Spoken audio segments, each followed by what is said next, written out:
আসসালামু আলাইকুম রহমতুল্লাহি ওয়া বারাকাতুহু। নতুন আরেকটি ভিডিওতে আপনাদের সবাইকে স্বাগতম জানাচ্ছি। আমরা গিয়েছিলাম ঈদের পরপরই আমাদের কওমি উদ্যোক্তা গ্রুপের একটি ট্রাভেল গ্রুপ আছে যেটার নাম সহযাত্রী, এবং আরেক ভাই আছেন যিনি ব্যক্তিগতভাবে আরেকটি গ্রুপ পরিচালনা করেন, ভ্রমণ তৃষ্ণা, আবু হানিফা ভাই। তো মূলত দুই গ্রুপের যৌথ উদ্যোগে আমরা প্রায় শতাধিক আলেম উদ্যোক্তা বা আমাদের মন মানসিকতা অনুযায়ী যে ধরনের লোক থাকেন ইসলামী মাইন্ডের, এই ধরনের লোকদের সাথে আমাদের একটা ট্যুর ছিল সিলেটে। তা আজকে আমরা আছি সিলেটের জাফলং, যেটা নাকি সিলেট বিভাগের গোয়াইনঘাট উপজেলার অন্তর্গত একটি অঞ্চল, যেটা সিলেট শহর থেকে প্রায় ৬২ কিলোমিটার দূরে।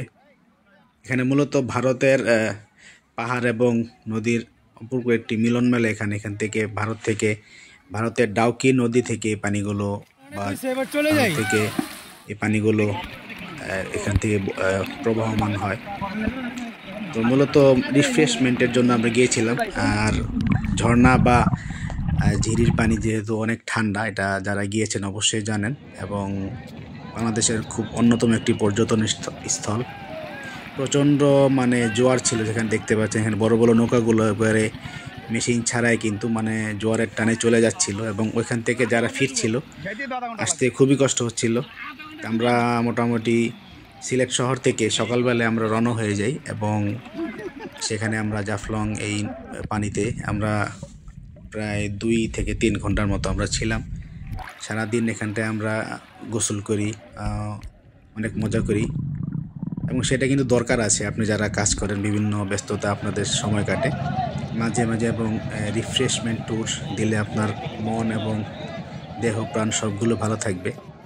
এখানটায় একটা রোলার ভিডিও, বা এটাকে কি বলে জানি না, অনেকে আগে দেখতাম ভিডিওতে টিকটকে। তো আমি আর ইমরান মিলে দুজনে মিলে এখানে একটু ভিডিও করলাম।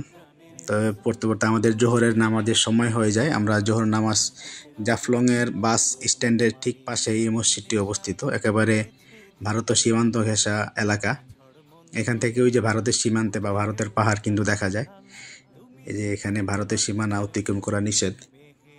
তো সামনে যে বিল্ডিং বা পাহাড়গুলো দেখা যাচ্ছে, ঘরগুলো ছোট ছোট, ঠিক এই নদীটার ওই পাশেই ভারতের অঞ্চল। তো জাফলংয়ের ঘোরাঘুরি শেষে আমরা দুপুরে খাওয়া দাওয়া করে বের হয়েছি লালাখালের উদ্দেশ্যে। সিলেটে আর একটি খুব গুরুত্বপূর্ণ বা সুন্দর একটি পর্যটন স্পট, যেটাকে লালাখাল বলে। তো লালাখাল আসলে আপনার এখান থেকেই ট্রলার ভাড়া করতে হবে, ও আমাদের সামনে আবু হানিফ ভাই, যিনি ভ্রমণ তৃষ্ণা গ্রুপের অ্যাডমিন। লালাখালের প্রাকৃতিক সৌন্দর্য আপনাকে মুগ্ধ ও মোহিত করবে। খুব সুন্দর এই খালের পানিটা, এবং আশেপাশে খুব একটি ন্যাচারাল পরিবেশ, যে আপনার মনকে নিমিষেই ভালো করে দেবে। তবে আমার কাছে বরাবরের ন্যায় কক্সবাজার কিন্তু খুবই ভালো লাগে, সমুদ্র আমাকে খুবই টানে। তো সুযোগ পেলে, সময় পেলে চেষ্টা করি এখানে যাওয়ার, এবং কি ফ্যামিলিকে নিয়ে গিয়েছিলাম, নিজেও কয়েকবার গিয়েছি। তো লালাখালের উদ্দেশ্যে আমাদের 2টি ট্রলার কিন্তু আমরা রিজার্ভ করেছিলাম। আমরা আমাদের গ্রুপের সবাই এই ট্রলারে করে লালাখালটা ভ্রমণ করলাম। এখানে কিছু ছবি তুললাম এবং এখানকার প্রাকৃতিক দৃশ্য উপভোগ করলাম। লালাখাল থেকে আমরা হযরত শাহজালাল শাহপরানের যে মাজার আছে, ওখানে আমরা একটু যাব, কারণ অনেকেই আসেন, তারা দেখতে চান। মূলত মাজারকে উদ্দেশ্য করে কোথাও ট্রাভেল করা ঠিক না, যদিও আমরা এখানে এসেছি, তাই ভাবলাম যেহেতু ওনারা অবশ্যই আল্লাহর ওলি এবং অনেক বড় বুজুর্গ মানুষ, তো তাদের মাজারে একটু দুরূদ শরীফ পড়ে মাজার জিয়ারত করে যাই। তো লালাখাল থেকে আমরা আস্তে আস্তে প্রায় বিকেল হয়ে যায়। তো বিকেলবেলা আমরা বিকেলে স্থানীয় এক মসজিদে নামাজ পড়ে হালকা নাস্তা করি, এবং এখানকার বাজারে অনেক কিছু পাওয়া যায়, পেঁপে, তারপরে সাতকরা, আরও স্থানীয় অনেক ফল আছে। তা আমাদের সাথী ভাইরা অনেকেই টুকটাক কেনাকাটা করেন, এবং আমরা বিকেলের নাস্তা করে আবার আমরা শহরের উদ্দেশ্যে রওনা হয়ে যাই। কিন্তু এর মাঝে বিপত্তি ঘটে, প্রচণ্ড বাতাস এবং ঝড় শুরু হয়ে যায়। তা আমরা ভেবেছিলাম হয়তো বা রাতে হোটেলে ফিরতে পারবো না। আল্লাহ তাআলার মেহেরবানিতে আমরা অল্প সময়ের মধ্যে ঝড় থেমে যায় এবং আমরা হোটেলে ফিরে আসি।